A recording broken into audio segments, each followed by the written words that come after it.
अस्सलामुअलैकुम दोस्तों, कैसे हैं आप सब। मैं आप सबको यूट्यूब चैनल इंग्लिश लिटरेचर पे वेलकम कहती हूँ। आज जो हम नवेला डिस्कस करने जा रहे हैं उसका नाम है द मेटामॉर्फोसिस, जिसको फ्रांस काफ्का ने लिखा है। फ्रांस काफ्का का बहुत ही इंपॉर्टेंट वर्क है ये एक नवेला है जिसके अंदर मेन बात मेटामॉर्फोसिस की जाएगी। मेटामॉर्फोसिस का मतलब क्या होता है? Transition, change. ठीक है, कि कैसे मिसाल के तौर पर एक कैटरपिलर है, कैटरपिलर किस तरह से एक बटरफ्लाई बन जाती है। ठीक है, कैटरपिलर का बटरफ्लाई बन जाना ये क्या है? ये है एक ट्रांजिशन, एक चेंज। इसी तरह इस स्टोरी के अंदर हम देखेंगे कि किस तरह करैक्टर जो है वो एक वर्मन में कन्वर्ट हो जाएगा, एक इंसेक्ट में कन्वर्ट हो जाएगा। ठीक है, तो उसकी फिजिकली मेटामॉर्फोसिस हो जाएगी, फिजिकली वो ट्रांसफॉर्म्ड हो जाएगा। इसी तरह हम देखेंगे एक कैरेक्टर इसके अंदर ऐसा है जो कि मेंटली तौर पे चेंज हो जाएगा, उसका मेंटली मेटामॉर्फोसिस हो जाएगा, मेंटली ट्रांसफॉर्मेशन हो जाएगी। ठीक है, तो टाइटल बड़ा इंपॉर्टेंट है, टाइटल सिग्निफिकेंस को हम लोग साथ लेकर इस पूरी स्टोरी को डिस्कस करेंगे। इसके अलावा जो स्टोरी में इंपॉर्टेंट चीज़ है वो है डिह्यूमनाइजेशन। किस तरह से वन बाय वन हम इस चीज़ को डिस्कस करेंगे। अब बात करते हैं नोवेला के पब्लिकेशन की। तो फर्स्ट टाइम ये नोवेला 1915 में पब्लिश हुआ था। इसमें जो मेन कैरेक्टर्स आ जाते हैं हमारे पास ग्रेगर साम्सा का है। ग्रेगर साम्सा जो है हमारे पास ट्रैवलिंग सेल्समैन है, जो कि एक इंपॉर्टेंट कैरेक्टर है स्टोरी के अंदर, और सारी स्टोरी जो है इसी की नरेशन के अगेंस्ट जो घूम रही है। ठीक है, राउंड घूम रही है, क्योंकि हमारा ये मेन कैरेक्टर है और यही डिफॉर्म्ड हो चुका हुआ है। डिफॉर्म्ड सॉरी, ये ट्रांसफर हो चुका हुआ है वर्मेन के अंदर। ठीक है, और इसके ट्रांसफॉर्मेशन के बाद फैमिली पे क्या इम्पैक्ट पड़ा और इसकी लाइफ पे क्या इम्पैक्ट पड़ा, इसको हम स्टोरी में डिस्कस करेंगे। नेक्स्ट है हमारे पास ग्रेटी साम्सा का, जो कि ग्रेगर साम्सा की सिस्टर है। ठीक है, और इसके अंदर क्या ट्रांजिशन आया स्टोरी के अंदर हम देखेंगे जब हम डिस्कस करेंगे वन बाय वन। और जो ग्रेगर है सिर्फ और सिर्फ इस अपनी ग्रेटी साम्सा के साथ बहुत ज़्यादा अटैच्ड है। ठीक है, एक वाहद सिस्टर है जो अपने भाई को अंडरस्टैंड करती है और एक वाहद भाई जो अपनी सिस्टर से बहुत ज़्यादा अटैच्ड है, ये दिखाया गया स्टोरी के अंदर। और फिर इस तरह जो इनकी अटैचमेंट है कैसे टूट जाती है, ख़त्म हो जाती है, वो भी हम देखेंगे। फिर हमारे पास नेक्स्ट है द फादर। फादर का नाम मिस्टर साम्सा है। मिस्टर साम्सा जो है ये सेम फिगर दिखाया गया है फ्रांस काफ्का के अपने फादर जैसा। थ्रू आउट द स्टोरी हम मिस्टर साम्सा का और ग्रेगर साम्सा का आपस में क्लैश देखेंगे, बाप और बेटे का क्लैश, जो कि रियलिटी में भी फ्रांस काफ्का और उसके फादर के अंदर प्रेजेंट था। नेक्स्ट है हमारे पास द मदर, जिनका नाम मिसेस साम्सा है। मिसेस साम्सा जो है वो अपने बेटे ग्रेगर साम्सा से बहुत ज़्यादा अटैच्ड है, लेकिन ग्रेगर साम्सा के ट्रांसफॉर्मेशन के बाद इनकी मदर पे क्या इम्पैक्ट हुआ, इनकी मदर किस तरह चेंज हो गई, वो भी हम स्टोरी के अंदर डिस्कस करेंगे। इसके बाद हमारे पास करेक्टर है द ऑफिस मैनेजर का, जो कि अगेन एन इम्पोर्टेंट करेक्टर है। कैपिटलिस्टिक सोसाइटी को डिनोट कर रहा है और इंडिकेट कर रहा है मटेरियलिस्टिक सोसाइटी के अंदर किस तरह एक्सप्लॉइट किया जाता है वर्कर क्लास को, बिजनेसमैन को। ठीक है, और इसके थ्रू हमारे पास मार्क्सिज्म की फिलॉसफी भी इस नॉवल के अंदर नजर आएगी। फिर हमारे पास आती है द चार वुमेन। ठीक है, जो चार वुमेन है ये ओल्डर सर्वेंट है साम्सा फैमिली की, जो कि ग्रेगर साम्सा के घर में काम कर रही है, और जो है ना ग्रेगर की फोर्सेस के ऊपर इसको कोई भी मेटामॉर्फोसिस की बेस पे इसको कोई भी असर नहीं होता है इतना। और इसके अलावा हमारे पास जो करेक्टर है वो है द बॉर्डर्स का, जिनको लॉजर्स भी कहा जाता है, 3 लॉजर्स। ये 3 लॉजर्स आए थे साम्सा की फैमिली के अंदर, उनकी फैमिली में रेंट पे रहने के लिए, लेकिन एंड पे ये रेंट नहीं पे करते। इनके थ्रू भी एक मैसेज दिया गया है, क्या दिया गया है वो हम लोग स्टोरी में डिस्कस करेंगे। फिर एक हमारे पास आ जाती है मेड, जिसका नाम एना था, और एना जो है मोस्टली अपना टाइम किचन के अंदर स्पेंड किया करती थी। ठीक है, तो ये ओवरऑल कैरेक्टर्स हैं स्टोरी के अंदर। अब हम स्टोरी की तरफ आते हैं टाइम को वेस्ट किए बगैर। अब जब स्टोरी की ओपनिंग होती है तो उसकी ओपनिंग लाइन क्या है नोवेला की? One morning when Gregor Samsa woke from troubled dreams he found himself transformed in his bed into a horrible vermin. अब जब स्टोरी ओपनिंग होती है, ओपनिंग पे ही बता दिया गया कि ग्रेगर साम्सा एक कैरेक्टर है हमारे पास। ठीक है, जब वो एक सुबह उठा तो उसने अपने आप को ट्रांसफॉर्म्ड पाया, मेटामॉर्फोसिस पाया, अपना तब्दील पाया। किसके अंदर? एक हॉरिबल वर्मिन के अंदर, एक कीड़े के अंदर। अब जब ओपनिंग लाइन पे हम गौर करें तो यहाँ पे देखें वन मॉर्निंग, एक टाइम का जिक्र आ गया हमारे पास। तो मॉडर्न टाइम पीरियड के अंदर जो टाइम है वो किसी का भी इंतज़ार नहीं करता। ठीक है, और हम लोगों को क्या है, हम लोगों को टाइम को फॉलो करना चाहिए। ठीक है, अब उसके बाद क्या हुआ, जब मॉर्निंग हुई है उस टाइम पीरियड पे हमारे पास एक करेक्टर है ग्रेगर साम्सा। ठीक है, वो उठता है, जब वो उठा है तो वो ट्रांसफॉर्म्ड है वर्मिन के अंदर। अब जब बिल्कुल पहली लाइन है नॉवल की, उसके अंदर राइटर ने हमारे पास एक तो करेक्टर भी इंट्रोड्यूस करवा दिया, दूसरा अपना मेन थीम मेटामॉर्फोसिस का भी इंट्रोड्यूस करवा दिया ट्रांसफॉर्म का नाम लेकर, तीसरा उसने बता दिया किस में चेंज हुआ, वर्मिन के अंदर चेंज हुआ, जो कि हमारे पास सेकंड थीम हो गया डीह्यूमनाइजेशन का, कि उसने एक इंसान को किस में चेंज कर दिया, इंसेक्ट के अंदर चेंज कर दिया। इसके थ्रू क्या बताया काफ्का ने बताया है कि जो मॉडर्न मैन है वो क्या है, वो एक कीड़ा है, इंसेक्ट है, ठीक है, जिसके अंदर उसने क्या फैक्टर यूज किया यहाँ पे, डीह्यूमनाइजेशन का in the form of Metamorphosis. जिस बेस पे इसने बताया कि जो मटेरियलिस्टिक एटीट्यूड है उसने क्या कर दिया, उसने इंसान को इंसेक्ट बनाने पे मजबूर कर दिया, इंसान ही इंसान को इंसेक्ट बना देता है। तो यहाँ पे उसने मॉडर्न मैन का जो है ना वो एटीट्यूड बताया कि उसका एटीट्यूड जो है वो इंसेक्ट लाइक एटीट्यूड है। अच्छा, इसके बाद स्टोरी में बताया गया कि जब ये सांसा उठा, अपने आप को ट्रांसफॉर्म पाया, तो ट्रांसफॉर्म पाने के बाद इसने ना अपनी बॉडी को ब्रीफली एग्जामिन करना शुरू कर दिया, ठीक है, और ये देखता है इसकी जो बॉडी है, हैरान होता है किस तरह से इसके साथ चेंज हो चुकी हुई है। कहता है ये what happens to me, sorry ये कहता है what's happen to me, he thought it was not a dream. फिर इसके बाद क्या है, अपनी बॉडी को एग्जामिन करने के बाद ये अपने रूम को एग्जामिन करता है, ठीक है, अपने रूम को ब्रीफली देखता है हर लिहाज से, और क्या करता है, एक पिक्चर है जिसके अंदर एक वुमेन है, और वो पिक्चर इसने मैगजीन से कट की थी, और वो कट करके उसने उसको फ्रेम्ड कर लिया था, और वो एक वॉल पे लगी हुई है, और उस वुमेन ने फर से खुद को कवर किया हुआ है, ठीक है। ये पिक्चर सिंबॉलिक है और इम्पोर्टेंट है, इसकी सिंबॉलिक सिग्निफिकेंस है। अब वो पिक्चर जो है ना वो उसको वॉल के ऊपर देखता है, ठीक है, जो कि ग्रेगर की डिजायर्स जो है उसको सिंबलाइज करती है।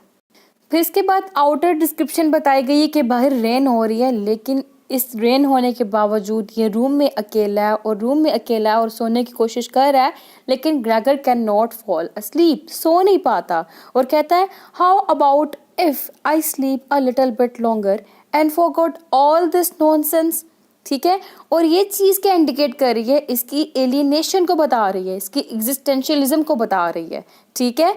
तो ये जो थीम है एलियनेशन का और एग्जिस्टेंशियलिज्म का, ये भी इंपॉर्टेंट है इसके अंदर। अब क्योंकि सांसा को नींद नहीं आ रही, ग्रेगर सांसा को, तो वो अपनी जॉब के बारे में शुरू कर देता है सोचना, ठीक है। अब जॉब के बारे में सोचना मॉडर्न मैन के लिए क्या है, बिल्कुल ज़रूरी है।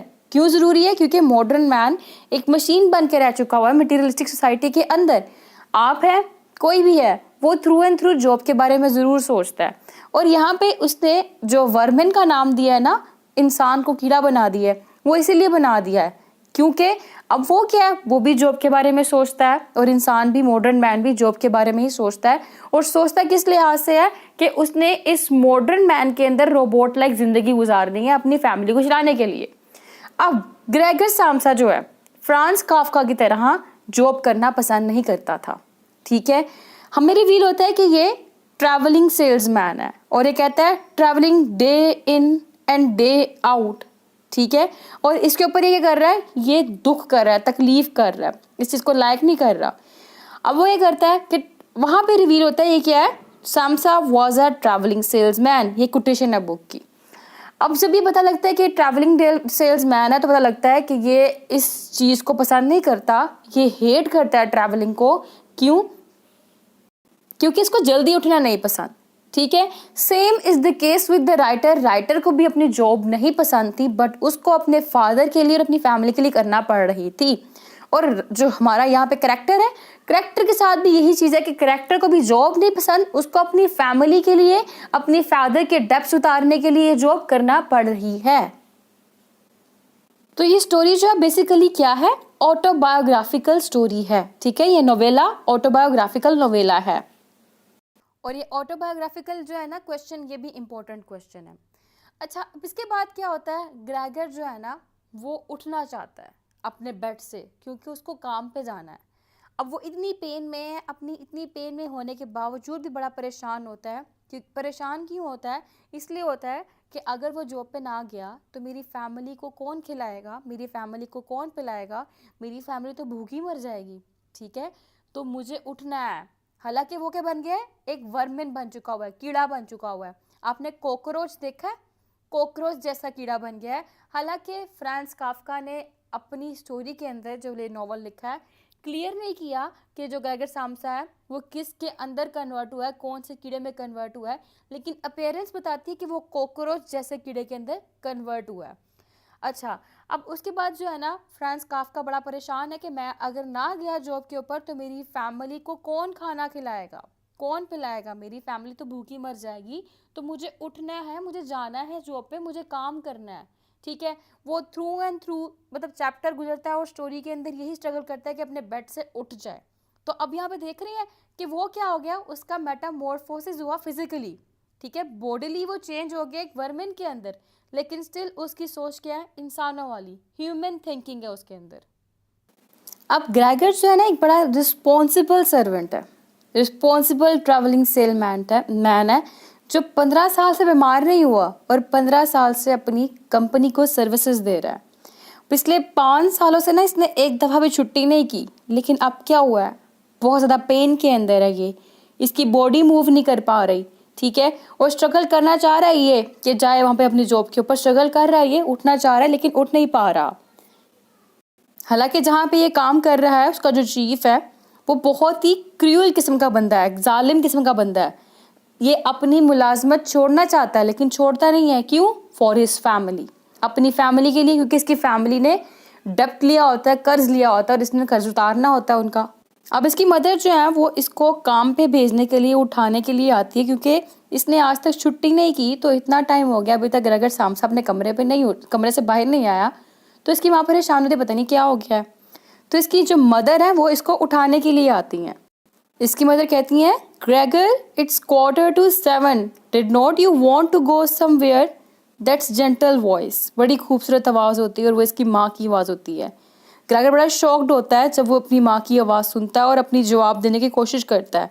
जब वो जवाब देने की कोशिश करता है तो उसकी आवाज़ अनक्लियर होती है, क्योंकि अब वो क्या हो गया हुआ है, वो वर्मिन में कन्वर्ट हो चुका हुआ है। ठीक है, एक कीड़ा बन गया हुआ है तो उसकी आवाज़ अब ह्यूमन लाइक आवाज़ नहीं है। ठीक है, और एक और चीज़, जब इसने अपनी माँ की आवाज़ सुनी और कहा जेंटल वॉइस, तो ये चीज़ इंडिकेट कर रही है एडिपल कॉम्प्लेक्स को। बिल्कुल इसके अंदर एडिपल कॉम्प्लेक्स के भी जो हमारे पास एलिमेंट्स नज़र आएंगे, क्योंकि ये इसका hate towards his father and love towards his mother हम लोग को नज़र आएगा। और जब लव टूवर्ड्स मदर और हेट टूवर्ड्स फादर शो किया जाए एक स्टोरी के अंदर, तो उसको हम लोग एडिपल कॉम्प्लेक्स भी कह सकते हैं। अपनी माँ की आवाज़ सुन के ग्रेगर कहना चाहता है, yes mother, yes thank you, I am getting up now, लेकिन वो कह नहीं पाता। उसकी आवाज़ चेंज हो चुकी हुई है, मेटामॉर्फोसिस हो चुका हुआ है, ना सिर्फ फिजिकली बल्कि उसके वॉइस का भी मेटामॉर्फोसिस हो चुका है, ट्रांजिशन हो चुकी हुई है। अब इसके फादर और सिस्टर दोनों देखते हैं कि ग्रेगर अभी तक घर पे ही है, वापस नहीं आया रूम से। तो इसके फादर और सिस्टर दोनों जाते हैं ग्रेगर को रूम से बाहर बुलाने के लिए। तो जब ग्रेगर के फादर पहुंचते हैं वहाँ पे, तो उनकी फर्स्ट टाइम की जो एंट्रेंस दिखाई गई है वो कैसे दिखाई गई है, knocking at one of side of the doors gently but with his fist, Gregor Gregor he called, what's wrong. और कुछ देर बाद उनकी जो टोन है वो चेंज हो चुकी है वार्निंग के साथ, ग्रेगर ग्रेगर यानी कि दरवाज़ा खोलो।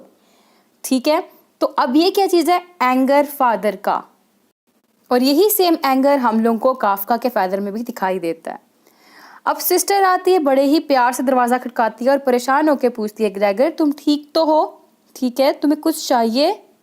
और ग्रेगर वहाँ पे रिस्पॉन्स देने की कोशिश करता है। इसका फादर परवाह नहीं करता, जाके नाश्ता करने चला जाता है। लेकिन इसकी सिस्टर जो परेशान होती है और कहती है, Gregor open the door, I beg of you. जहाँ से हम लोगों को सिस्टर का और जो है ब्रदर का रिलेशन दिखाई देता है और कैसे इस रिलेशन में मेटामॉर्फोसिस होती है वो भी हम देखेंगे बाद में। और यहाँ से हम लोग को फादर और सन का रिलेशन भी दिखाई देता है। अब इसके बाद जो है ग्रेगर अब बड़ा कोशिश करता है अपने बेड से उठ के दरवाज़ा खोल सके, लेकिन इसके लिए डिफ़िकल्ट होता है और वो रियलाइज़ करता है कि अब तो बहुत लेट हो चुका हुआ है। अब सडनली इसकी डोर बेल रिंग होती है और जब डोर बेल रिंग होती है तो कौन आता है, द चीफ क्लर्क। ठीक है, वो चीफ क्लर्क जो है इस जहाँ पे जॉब करता है ट्रैवलिंग सेल्समैन की, वहाँ से इनके अपार्टमेंट में आया है और बड़े ही गुस्से से आया है वो। अब जब ग्रेगर को पता लगता है कि चीफ क्लर्क को खुद कंपनी ने भेज दिया यहाँ पे ग्रेगर को लेने के लिए, तो बड़ा कोशिश करके बेड से नीचे उतर आता है फाइनली। अब इस टाइम पे क्या होता है, जितने भी फैमिली के मेंबर होते हैं ना, ग्रेगर को दरवाज़ा खोलने के लिए कहते हैं, लेकिन जो ग्रेगर है वो इनकार कर देता है। इसकी जो वालिदा है, इसकी जो मदर है मिसेस सामसा, वो कहती हैं यकीनन वो बीमार होगा, वरना कभी भी ऐसा नहीं करता ग्रेगर। चीफ क्लर्क को गुस्सा आ जाता है और ग्रेगर को कहता है कि इसको ग्रेगर के रवैये से बहुत ही दुख पहुंचा है, और कहता है कि ग्रेगर की पोजीशन कंपनी में इतनी अच्छी नहीं है क्योंकि इसका काम बहुत पुअर जा रहा है। अब ग्रेगर को गुस्सा आ जाता है, और जब ग्रेगर को गुस्सा आता है ना, तो वो कहता है कि ये थोड़ी सी जो है ना इनडिस्पोज सिचुएशन हुई है उसके लिए, ठीक है, वो जल्दी वापस काम पे आ जाएगा, और कहता है मेरा काम इतना भी बुरा नहीं रहा। अब जितना आप लोग कह रहे हैं, अब ये क्या है, हमेशा जो वर्कर क्लास है ना, जो बिजनेस क्लास है, वो वर्कर क्लास को एक्सप्लॉइट ही करती आई है। मार्क्सिस्ट एलिमेंट दिखाई देते हैं हम लोग को यहाँ पे कि कैसे चीफ आके उसकी 15 साल की सर्विसेज को निगलेक्ट कर रहा है। उसने 5 साल से कोई छुट्टी नहीं की, बीमार नहीं हुआ कभी, उसको निगलेक्ट करके कह दिया उसने कि ये तो है ही ऐसा, इसकी पोजीशन अच्छी है ही नहीं, हमारे वहाँ पे बहुत पुअर सर्विसेज दे रहा है ये, ठीक है। लेकिन वहाँ पे वो अपनी बात को वाज़ह करने की कोशिश करता है कि मेरा काम इतना भी बुरा नहीं रहा जितना आप कह रहे हैं। अब हुआ क्या है, ग्रेगर की आवाज़ तो चेंज हो चुकी हुई है। अब ग्रेगर की आवाज़ चेंज होने की बेस पे वो दरवाजे के बाहर जितने भी लोग मौजूद हैं उनको अपनी बात बिल्कुल भी समझा नहीं पाता। अब इसके जो पेरेंट्स होते हैं ग्रेगर के, और इसकी सिस्टर होती है ग्रेटी, और इनकी जो सर्वेंट होती है एना, ठीक है, वो बड़े परेशान होते हैं कि पता नहीं क्यों दरवाज़ा नहीं खोल रहा, कहीं ज़्यादा बीमार तो नहीं है। तो वो जो है ना ग्रेटी को और सर्वेंट गर्ल एना को डॉक्टर को बुलाने के लिए भेज देते हैं। फाइनली ग्रेगर बड़ी मुश्किल से दरवाज़ा खोलने के काबिल हो जाता है, और जब ग्रेगर दरवाज़ा ओपन करता है तो उस टाइम पे क्या होता है, ग्रेगर की कंडीशन को देखकर चीफ क्लर्क पीछे हट जाता है, ठीक है, जबकि इसका जो वालिद है वो रोना शुरू कर देता है। इसकी माँ रोती है, इसकी माँ का रोना एडिपल कॉम्प्लेक्स शो करता है, ठीक है, और इसका फादर जो है वो एक टाइम के लिए बहुत गुस्से में आ जाता है और वो डर जाता है और वो चाहता है कि वापस ग्रेगर को उसके रूम में फेंक दे, ठीक है। अब क्या हुआ यहाँ पे कि ग्रेगर की स्वेयर पिटिएबल कंडीशन है, किसी ने ये नहीं देखा कि ग्रेगर किस तरह सफरिंग कर रहा है, उसको देखकर उसका फादर उसको दोबारा रूम में फेंकना चाह रहा है और रूम को बंद करना चाह रहा है। फिर ग्रेगर जो है वो चीफ क्लर्क से कहता है कि कंपनी में मेरी इस हालत के बारे में बता देना और मेरे लिए इनसे दरख्वास्त करना, रिक्वेस्ट करना। वो कहता है कि वो बड़ी खुशी से ना अपने काम पर वापस आ जाएगा, और चीफ क्लर्क से वो रिक्वेस्ट करता है कि इस बात से आप एग्री हो जाएं, और मैं आपको इस बात से एग्री हुए बगैर वापस नहीं जाऊंगा। He is begging for job, वो जॉब के लिए भीख मांग रहा है। क्यों मांग रहा है? अपनी फैमिली के लिए, क्योंकि उसको पता है अगर उसको कुछ होता है तो फैमिली को कौन लेकर चलेगा आगे। अब ग्रेगर के फादर मिस्टर सामसा का रिएक्शन देखिएगा, वो अपनी वॉकिंग स्टिक उठाता है, और इसलिए उठाता है ताकि वो उसको मार के ना ग्रेगर को वापस भेज दे कमरे के अंदर, वापस कमरे में धकेल सके। अब जो इसका फादर है वो उसको जब मार के धकेल रहा होता है कमरे की तरफ ना, तो ग्रेगर दरवाजे में फंस जाता है, और इसका वालिद जो है ना इसको स्टिक से वापस कमरे के अंदर धकेल कर दरवाज़ा फ़ौरन से बंद कर देता है। एलियनेशन दिखाई गई है, एग्जिस्टेंशियलिज्म दिखाई गई है उस ग्रेगर सैमसा की। अब है ट्विलाइट का टाइम, शाम का टाइम है। ग्रेगर उठता है और जो खुराक खाना जो लेके आई होती है इसकी सिस्टर ग्रेटी, उसको स्मेल करना शुरू कर देता है। इसको एहसास होता है कि इसकी बहन ग्रेटी जो है ना इसके लिए दूध में ब्रेड डालकर लाई है। ग्रेगर दूध पीने की कोशिश करता है, लेकिन क्योंकि अब वो एक इंसान नहीं बल्कि इंसेक्ट बन चुका हुआ है, इसलिए इसको दूध का जो टेस्ट है वो बहुत अजीब लगता है, ठीक है, और वो दूध को छोड़ देता है। ग्रेगर ये नोट करता है कि अपनी उसकी जो डेली की हैबिट्स है ना बिल्कुल इसके फादर मिस्टर सैमसा के ऑपोजिट है, और जो इसके फादर मिस्टर सैमसा है ना वो भी अपनी जो उसकी डेली की रूटीन थी ना उससे चेंज हो चुके हुए हैं, हट गए हुए हैं। अब वो पहले की तरह अपने घर वालों को ना ऊंची आवाज़ में न्यूज़पेपर पढ़कर नहीं सुनाते, और इसके अलावा पूरे घर के अंदर क्या है, खामोशी हुई हुई है।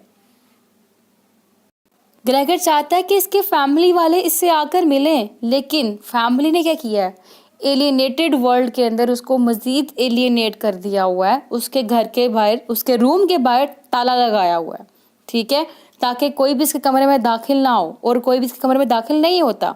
ठीक है। अब क्या होता है, उस अकेले कमरे के अंदर जो ग्रेगर है वो अपने आप को एक सोफे के नीचे छुपा लेता है। अब जब वो सोफे के नीचे खुद को छुपा लेता है तो वहाँ पे बहुत ज़्यादा पुरसकून फील करता है, ठीक है, और सोचता है कि मुझे इस जो डिफ़िकल्ट सिचुएशन चल रही है, मुझे अपनी फैमिली की मदद करनी चाहिए, लेकिन मैं कैसे करूँ अपनी फैमिली की मदद। स्टिल वही कि इंसेक्ट बन चुका हुआ है लेकिन इमोशंस प्रेजेंट हैं, फीलिंग्स प्रेजेंट हैं, थिंकिंग ह्यूमन बींग्स जैसी है। इसकी सिस्टर जो ग्रेटी है ना, वो इसके लिए डिफरेंट किस्म के खाने लेके आती है ताकि इसको पता चल सके कि ग्रेगर जो है ना उसका क्या शौक है, क्या शौक से खाता है। वो इन तमाम चीज़ों को ना ऐसे ही फेंक देती है कि जैसे ना इनको कभी ख़त्म ही नहीं किया हो ग्रेगर ने। वो क्या करती है, वो नहीं देखती ग्रेगर खाना खा रहा है कि नहीं खा रहा, वो आती है चीज़ लेके आती है, रूम में फेंक देती है। हालांकि क्या होता है, कभी भी ग्रेगर ने उनमें से कुछ भी नहीं खाया होता, वो किसी भी चीज़ को हाथ नहीं लगाती, बल्कि ऐसे ही सारा खाना उठा के जो इसने ग्रेगर को दिया होता है, ग्रेगर ने खाया नहीं होता, हाथ भी नहीं लगाया होता, उठा के फेंक देती है। जब वो कमरे में दाखिल होती है ना, तो वो अपने आप को, जो ग्रेगर है वो कहाँ करता है, वो सोफे के नीचे छुपा लेता है ताकि ग्रेटी की नज़रों से बच जाए, ग्रेटी उसको देख ना सके। अब यहाँ पे एक बड़ा हाईलाइट करने वाला वर्ड था कि खाना दिया नहीं गया, खाना फेंका गया। ये जो खाना फेंका गया का वर्ड है ना, ये भी डिह्यूमनाइजेशन वाला वर्ड है कि एक इंसान को अगर वो इंसेक्ट में चेंज हो गया है तो उसके साथ इंसेक्ट वाला ही ट्रीटमेंट किया जा रहा है। अब ना उसको दूध मिलता है, ना उसको पहले की तरह जिसको खाने पसंद थे वो मिलते हैं, ठीक है। अब बहुत ज़्यादा डार्कनेस एम्फसाइज किया गया, डार्कनेस के ऊपर एम्फसाइज किया गया इस चैप्टर के अंदर जो चल रहा है, हम जिसको डिस्कस कर रहे हैं। अब जो ग्रेगर की फैमिली है वो सोचती है कि ग्रेगर इनकी बात समझ ही नहीं पाता, इसलिए उन्होंने ग्रेगर से बात करना छोड़ दिया हुआ है। किसी भी मामले में वो ग्रेगर को इन्वॉल्व करते नहीं है, और ग्रेगर जो है वो इनकी सारी बातें अपने रूम से ही सुनता है, और इसको पता लगता है, अपने रूम से पता लगता है कि इसके जो फादर है उन्होंने ऑलरेडी ग्रेगर की जो अमाउंट थी पैसों की वो जमा कर रखी थी, ठीक है। इसको पता चलता है कि इसके वालिद जो है ना, इसके फादर जो है, उनके कारोबार से जमा की गई तमाम रकम जो है ना वो खर्च हो चुकी है। अब ग्रेगर को इस रकम का अंदाज़ा नहीं था, ठीक है, कि उसके फादर ने ऑलरेडी सेविंग करके रखी हुई थी, इसको नहीं पता था। और जब 5 साल पहले इसके वालिद का कारोबार बिल्कुल ख़त्म हो गया तो इसने खुद ही अपनी फैमिली की जिम्मेदारी उठाने के लिए क्या की, जॉब स्टार्ट कर ली थी। अब क्या हुआ, इसकी फैमिली जो कि इसकी अपनी फैमिली है और घर के जितनी भी तमाम जिम्मेदारियां हैं, कुछ अरसे से ये नहीं कर पा रहा, जो ग्रेगर है वो नहीं कर पा रहा, तो क्या हुआ, इसकी फैमिली इसकी जितनी भी सेक्रीफाइसेस थी वो भूल गई, ठीक है। ग्रेगर को सिर्फ और सिर्फ एक ख्वाहिश थी कि वो अपनी सिस्टर ग्रेटी जो है ना उसको वॉयलिन की एजुकेशन दिलवा सके और उसके वॉयलिन की एजुकेशन के लिए ना कंजर्वेटरी भेज सके। अब ग्रेगर जो बड़ा ही कॉन्शियस होकर रहता था क्योंकि उसकी थोड़ी सी भी मूवमेंट जो है ना वो फैमिली को डिस्टर्ब करती थी। अब ग्रेगर जो है जब इनकी बातचीत सुनता है तो उसको पता लगता है कि जब कारोबार के अलावा कुछ रकम ऐसी भी थी जो कि ग्रेगर की तनख्वाह से आई थी, उसके फादर ने वो सेव कर ली हुई थी, ठीक है, और वो फादर ने सेव की हुई थी और उससे अब क्या चल रहा है, उनके घर का हाउस होल्ड चल रहा है, ठीक है। अब जो ग्रेगर है वो इस चीज़ को लेकर तो तसल्ली में आता है, चलो फादर ने रकम सेव की हुई थी, हालांकि डेप्ट उतारने पड़े, उसको इतना काम करना पड़ा, फिर भी रकम सेव की हुई थी, लेकिन उस रकम के साथ फैमिली का चलना बहुत ज़्यादा मुश्किल है क्योंकि वो भी थोड़ी सी हो चुकी होगी। अब इस बेस पे जब भी वो रकम की बात करते, पैसों की बात करते, तो ग्रेगर बहुत ज़्यादा शर्मिंदगी महसूस करता, ठीक है। अब क्या है, ग्रेगर की आई साइट भी बहुत ज़्यादा वीक हो चुकी थी और जो ग्रेटी थी जब भी इसके कमरे में आती थी खिड़की खोलने के लिए तो ग्रेगर अपने आप को छुपा लेता था क्योंकि वो अपनी बहन को फेस नहीं करना चाहता था, इसलिए क्योंकि वो अपनी बहन को मज़ीद सपोर्ट नहीं कर पा रहा फाइनेंशली तौर पे, और वो बड़ा अपसेट फील करता था कि मैं इसको कैसे नज़रें मिलाऊंगा। जब भी इसकी बहन आती थी खुद को छुपा लेता था। अब जब से ग्रेगर जो है उसका मोटामॉर्फोसिस हुआ था, ट्रांसफॉर्मेशन हुआ था, तो कोई भी इसकी फैमिली में से यानी कि इसके पेरेंट्स में से इसके रूम में नहीं आया था। इसकी जो मदर थी उसने कहा कि मैंने जाना है, मैंने ग्रेगर को देख के आना, उससे मिल के आना है, लेकिन उसके हस्बैंड ने और इसकी जो बेटी है उसने मना कर दिया था कि आप ना जाएं अंदर। ग्रेगर जो है ना ये चीज़ नोटिस करता है कि इसको अब दीवारों के ऊपर और छतों के ऊपर ना क्रॉलिंग करना बड़ा पसंद है। ये चीज़ देखते हुए ना जो ग्रेटी है इसके लिए इसके रूम से फर्नीचर को हटाना शुरू कर देती है ताकि फर्नीचर ख़त्म हो जाएगा और ये अपने रूम में इजीली क्रॉलिंग कर सकेगा, घूम सकेगा। और ग्रेटी अपनी मदर को कहती है कि हम लोगों को ना इसके रूम से ना फर्नीचर निकाल देना चाहिए ताकि ये इजीली अपने रूम में रह सके। लेकिन इसकी मदर का ये मानना था कि अगर हम फर्नीचर को रूम से निकाल देते हैं, इसका मतलब ये है कि हम लोग होपलेस हो चुके हुए हैं और हम नहीं चाहते कि हमारे इस पे बिलीफ ही नहीं है कि ग्रेगर जो है फर्दर रिकवर हो सकेगा। लेकिन ग्रेटी अपनी मदर से एग्री नहीं करती। फिर उसके बाद जब ये फर्नीचर को रिमूव करने के लिए आते हैं ग्रेगर के रूम से, तो उस टाइम पे ग्रेगर को इस फर्नीचर की वैल्यू का अंदाज़ा हो रहा है, क्योंकि ग्रेगर जो है उस फर्नीचर के पीछे छुप जाया करता था। अब जब वो फर्नीचर को रिमूव करे तो ग्रेगर जो वो भागकर उस औरत की जो तस्वीर थी, जो मैंने आपको स्टार्टिंग में बताया था, एक वुमेन की पिक्चर है इसके रूम के अंदर, उसको हटाने से ना बचाने के लिए भाग के उस पिक्चर की तरफ चला जाता है। जब वो उस पिक्चर की तरफ जाता है उसको कवर करने के लिए ताकि इस तस्वीर को ना निकाला जाए बाहर, तो ग्रेगर की मदर ग्रेगर को देख के बेहोश हो जाती हैं। ठीक है, और ग्रेटी जो अपनी मदर के लिए जब मेडिसिन लेने के लिए भागती है ना, तो वो भी जब ग्रेगर को देखती है वो भी भाग के डर जाती है और वो कमरे का दरवाज़ा बंद कर देती है। जब वो कमरे का दरवाज़ा बंद कर देती है तो ग्रेगर रूम से बाहर होता है। जब ग्रेगर रूम से बाहर होता है तो उसका फादर उसको देखता है और उसका फादर उसके ऊपर जो एप्पल होते हैं ना, एप्पल मारना शुरू कर देता है। कितना इनह्यूमन जो है वो बिहेवियर दिखाया गया है कि वहाँ पे ग्रेगर इंसेक्ट बनने के बावजूद फीलिंग्स रख रहा है अपनी फैमिली के लिए, इमोशंस रख रहा है और थ्रू एंड थ्रू सोच रहा है कि फैमिली कैसे सफ़र कर पाएगी। और यहाँ पे फैमिली जो कि ह्यूमन है ऑलरेडी, वो उसको इंसेक्ट की तरह ही ट्रीट कर रहे हैं, क्योंकि अब वो उनके ऊपर बर्डन बन चुका हुआ है। अब वो उनको मज़ीद कमा के ला कर नहीं दे सकता, अब वो उनको मज़ीद खिला पिला नहीं सकता, तो फैमिली के लिए वो क्या है, वो बहुत बड़ा बर्डन बन चुका हुआ है। ठीक है, फादर उसको एप्पल मारता है, एप्पल मार मार के उसको जो उसकी बैक है वो क्या कर देता है, बैक को इंजर्ड कर देता है। ग्रेगर अब लंगड़ा के चलने लग पड़ता है और तकरीबन वो बेहोशी होने वाला होता है। तो उसकी जो मदर है ग्रेगर की, वो उसके फादर से रिक्वेस्ट करती हैं कि प्लीज़ अब आप मज़ीद ना मारे, इसको छोड़ दें, वो मर जाएगा। और इसके बाद सब चैप्टर 3 स्टार्ट होता है, जो कि लास्ट चैप्टर कंसिडर किया जाता है इस नोवेल का। इसके अंदर क्या है, ग्रेगर कंप्लीट बर्डन बन चुका है अपनी फैमिली के लिए, क्योंकि अब वो इंजर्ड है। तो इसकी इंजरी की बेस पे फैमिली जो है इसको एक्सेप्ट कर लेती है, उसके जो दरवाज़ा है उसको खुला छोड़ देती हैं ताकि ये अपनी फैमिली को उस दरवाजे के थ्रू देख सके। और अब एक और चीज़ जो कि नई चीज़ आई है वो क्या है, वो ये कि इन्होंने काम करना शुरू कर दिया फैमिली ने। जब पहले अकेला ग्रेगर सामसा काम करने वाला था तब फैमिली में कोई भी काम नहीं करता था, सारे एंजॉय करते थे और काम सिर्फ ग्रेगर करता था। अब क्योंकि ग्रेगर बर्डन बन चुका है फैमिली पे, तो सारी फैमिली ने काम करना शुरू कर दिया है। जो सिस्टर है उसने वो सेल्स गर्ल बन चुकी हुई है, ठीक है, और मदर है उसने स्टिचिंग शुरू कर दी हुई है, और फादर जो है उसका वो यूनिफॉर्म में रहता है हर टाइम, ठीक है, वो काम करता है। मदर, फादर, सिस्टर अगर पहले भी काम कर लेते तो शायद आज ग्रेगर सामसा एक वर्मिन, एक इंसेक्ट ना बनता। ठीक है, उन्होंने सारा बोझ ही उसके ऊपर डाल के रख दिया हुआ था। लेकिन अब ग्रेगर जो है वो क्या है, साइलेंट हो चुका हुआ है और अपने रूम में ही रहता है। और पहले जब ग्रेगर काम कर रहा था तो घर में मुलाजमा थी बकायदा और उसको पेमेंट दी जाती थी। ठीक है, सर्वेंट थी जिसको पे किया जाता था। अब क्या हुआ, जब पता लगा फैमिली को कि अब हालात इतने नहीं है और वो थक जाते हैं काम कर करके, तो उन्होंने वो मुलाजमा को, वो सर्वेंट को भी हटा दिया और उसकी बजाय एक बूढ़ी औरत है उसको घर की सफाई के लिए रख लिया।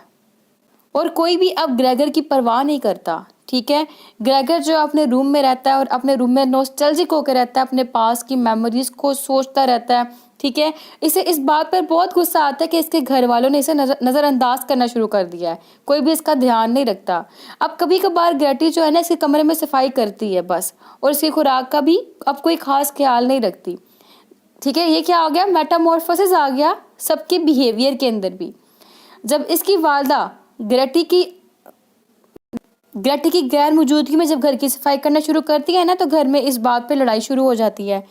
दूसरी तरफ घर में सफाई करने वाली औरत ग्रेगर को देखकर नफरत का इजहार नहीं करती, बल्कि वो इसके साथ ना हंसी मजाक करती है, जिसका वो हरगिज गुस्सा नहीं करता। अब घर में ना 3 लॉजर्स आए थे। अब जब 3 लॉजर्स आए थे ना, उनके लिए एक अपार्टमेंट के अंदर एक रूम खाली करना था, और उसके रूम को खाली करने के लिए जितना भी एक्सेस फर्नीचर था, जितना भी घर का सामान था, कूड़ा करकट था, सारा का सारा ग्रेगर के रूम में फेंक दिया गया, जिसकी वजह से अब ग्रेगर के रूम के अंदर चलने फिरने में उसको बहुत ज़्यादा मुश्किल पेश आती थी। ठीक है, ज़्यादा स्पेस नहीं रही थी रूम के अंदर, और जो खाना पीना था उसने वो भी बिल्कुल छोड़ ही दिया था। इसके कमरे का दरवाज़ा ज़्यादा था ना, मोस्ट ऑफ द टाइम बंद ही रहता था। ठीक है, ताकि जो लॉजर्स हैं, जो किरायादार हैं, इसको देखकर परेशान ना हो और घर ना छोड़ जाए। ग्रेगर इस बात का ख्याल नहीं रखता था बल्कि जब भी ग्रेगर को मौका मिलता था ना, ग्रेगर अपने रूम से बाहर निकल आता था। दूसरी तरफ वो किरायादार जो है ना, ग्रेगर के वालिदैन से बहुत ज़्यादा खिदमत करवाते हैं, बड़ा ज़्यादा काम करवाते हैं अपना, ठीक है। और इसकी जो बहन ग्रेटी है वो ना वायलिन बजा रही होती है। जब वो वायलिन बजाती है ना, तो उसके बाद ये चीज़ ग्रेगर को बड़ी अपील करती है, क्योंकि ग्रेगर को अपनी सिस्टर का वायलिन बजाना बड़ा पसंद था। और जब ग्रेटी वायलिन बजा रही होती है तो ये किरायादार कहते हैं हमें भी बजा के सुनाओ। ग्रेटी जो है अपना जो एक्सरसाइज वगैरह कर रही होती है, काम कर रही होती है, सब कुछ छोड़ के इनके लिए वायलिन बजाना शुरू कर देती है कि वो किरायादार भी आके इनको एक्सप्लॉइट कर रहे हैं, क्योंकि ये अभी ज़रूरत में है, इनको पैसा चाहिए इसीलिए। अच्छा, अब क्या होता है कि एक दफ़ा ना ग्रेटी वायलिन बजा रही थी, तो जो किरायादार थे वो जल्दी उकता गए कि बस कर दो, ठीक है। अब इस तरह का जो रवैया था ना, वो ग्रेटी को ना वायलिन बजाने से रोक देता था, लेकिन ग्रेटी को हर्ट भी होता था। दूसरी तरफ जो है ना, वो ग्रेगर इसकी जो म्यूज़िक थी उसकी तरफ खींचा चला आता था, उसको बहुत ज़्यादा पसंद था अपनी बहन का ये वायलिन बजाना। एक दिन क्या हुआ, एक दिन ऐसा हुआ कि सारे इकट्ठे बैठे हुए थे और इसकी सिस्टर वायलिन बजा रही थी, और ग्रेगर जो अपने रूम से बाहर निकल आया। बाहर निकल के ना वो अपनी मतलब इस चीज़ को सोच रहा था कि मैं अपनी सिस्टर के लिए ये करता, मैं अपनी सिस्टर के लिए वो करता, मेरी सिस्टर वायलिन बजाने में इतनी अच्छी है, मैं चाहता था कि मैं अपनी सिस्टर को वायलिन के लिए कंजर्वेटरी में भेजूं, ठीक है। अब उसके बाद जो है ना सारा कुछ सोचता है। अभी सब कुछ सोच ही रहा होता है, तो इसी दौरान जो किरायादार होते हैं उनकी नज़र पड़ जाती है ग्रेगर के ऊपर, और वो खौफ से चीखने लग पड़ते हैं, ऊँची ऊँची चीखें मारते हैं। और बाद में जो घर वाले हैं, घर वालों से कहते हैं वो किरायादार कि वो ये घर छोड़कर जा रहे हैं, जितने दिन वो यहाँ रहे हैं इसका किराया भी नहीं देंगे, ठीक है। और वो किराया भी अदा नहीं करते। और अब इस मौका पे वो ग्रेटी जिसके लिए उसका भाई उसकी जान से भी प्यारा था, वो ग्रेटी जिसका भाई अपनी बहन से बहुत प्यार करता था, वो कहती है कि ही इज़ बर्डन नाउ। अब ये भाई बर्डन बन चुका है हमारे ऊपर, ठीक है। वो आगे बढ़ती है, अपने पेरेंट्स को कहती है कि अब नहीं, अब ग्रेगर से छुटकारा हासिल करना चाहिए, मुझे अब ग्रेगर के साथ नहीं रहना। और फाइनली इस चीज़ के लिए वो अपने पेरेंट्स को भी एग्री कर लेती है। दूसरी तरफ वो ग्रेगर से कहती है कि ग्रेगर, तुम्हारी बेस पे हम लोगों को किरायादारों के जाने की बेस वजह से नुकसान उठाना पड़ रहा है, माली तौर पर, फाइनेंशियली तौर पे हम लोगों को नुकसान उठाना पड़ रहा है। उस ग्रेगर को कह रही है जिस ग्रेगर ने अपनी जान तक लगा दी इन फैमिली के लिए, ठीक है। और वो कहती है कि जो किरायादार छोड़ के चले गए हैं, इसकी सारी जिम्मेदारी तुम्हारे पे आती है। अगर तुम वाकई ग्रेगर हो ना, तो तुम्हें चाहिए कि हम पर मजीद बोझ ना बनो और खुद ब खुद हमें छोड़कर यहाँ से चले जाओ, और हमें अमन और सुकून के साथ ज़िंदगी गुजारने दो। फिर अचानक ये बात सुनने के बाद ग्रेगर को फिर से एहसास होता है कि इसके दिल के अंदर अभी भी मोहब्बत और नरमी के जज्बात बाकी हैं। वो समझता है कि ग्रेटी बिल्कुल ठीक कहती है, इसको गायब हो जाना चाहिए। वो अपने कमरे में वापस चला जाता है, ठीक है। अब उसके बाद जब सूरज तलू होता है, यानी कि जब सूरज निकलता है, सूरज के निकलने पर ही उसकी डेथ हो जाती है। ग्रेगर डेथ, ठीक है, ग्रेगर की डेथ हो गई, ग्रेगर मर गया, ठीक है। ग्रेगर के घर वाले बड़े खुश होते हैं, वो रिवील तो फील करते हैं, लेकिन साथ ही साथ क्या होता है, उनको इसकी डेथ का थोड़ा सा अफसोस भी होता है। वो खुद तमाम काम से छुट्टी करके क्या करते हैं, तफरी के लिए, सैर के लिए निकल जाते हैं, ठीक है। और अब वो सुकून का सांस लेते हैं कि हमारे ऊपर मज़ीद एक बर्डन नहीं है। जब तक आप काम करते हो आप अच्छे हो, जब आप काम नहीं करते तो आप अपनी फैमिली के लिए क्या होते हो, एक बर्डन होते हो। और वो सोचते हैं कि अब हमारे ऊपर बर्डन नहीं है, अब हम लोग पीसफुली अपनी लाइफ गुजार सकते हैं, और उनको अपना फ्यूचर अब बड़ा ब्राइट दिखाई देता है। उनके पेरेंट्स ये भी देते हैं कि जो बेटी है ना बड़ी हो गई है, और फैसला करते हैं कि इन्हें अब इसके लिए एक ना मतलब इसका हस्बैंड, इसका एक शोहर तलाश कर लेना चाहिए, इसकी शोहर की तलाश शुरू कर देनी चाहिए। आपने इस ट्रिप के बिल्कुल एंड पर वो सबसे पहले जो खड़ी होती है, कौन, ग्रेटी, ठीक है। जब ट्रिप एंड होता है सबसे पहले वही खड़ी होती है, वो सिस्टर जो भाई के बगैर रह नहीं सकती थी, अब वो कितनी खुश है, ठीक है। और अपने आप को स्ट्रेच करती है, और यहाँ पे जो नॉवल है उसकी एंडिंग हो जाती है। नॉवल की एंडिंग के बाद जो इंपॉर्टेंट क्वेश्चंस है इस नॉवल के अंदर हमने देखे, साथ साथ क्रिटिसिज्म करते हैं, वो थे ऑटोबायोग्राफिकल एलिमेंट्स के, साइको एनालिसिस के, मार्क्सिस्ट पर्सपेक्टिव के, एग्जिस्टेंशियलिज्म के, अब्सर्डिज्म के, डिह्यूमनाइजेशन के, एडिपस कॉम्प्लेक्स के, और जो सबसे इम्पोर्टेंट करेक्टर हमारे पास वो है ग्रेगर का करेक्टर, ग्रेगर साम्सा का। और जो important question, one most important question है वो है comparison between Gregor Samsa and ग्रेटी Samsa, जिसके अंदर मेटामॉर्फोसिस की बात आ जाएगी कि एक फिजिकली मेटामॉर्फोसिस हुआ है एक के अंदर, तो दूसरी ट्रांसफॉर्म हो गई है मेंटली तौर पे, ठीक है, जिसके इमोशंस जो हैं वो चेंज हो गए हैं और एक के इमोशंस सेम है लेकिन वो क्या है, वर्मिन बन चुका हुआ है, ठीक है। कीड़ा होकर इंसानों वाली सोच और जो इंसान है उनकी सोच क्या है, कीड़ों जैसी। ठीक हो गया, यहाँ पे हमारा वो है वीडियो का and. Thank you so much for watching this video. Please channel को सब्सक्राइब जरूर करिएगा, वीडियो को दोस्तों के साथ भी शेयर करिएगा। आपका एक सिंगल शेयर हमारे लिए बहुत ज़्यादा मैटर करता है। अल्लाह हाफिज़।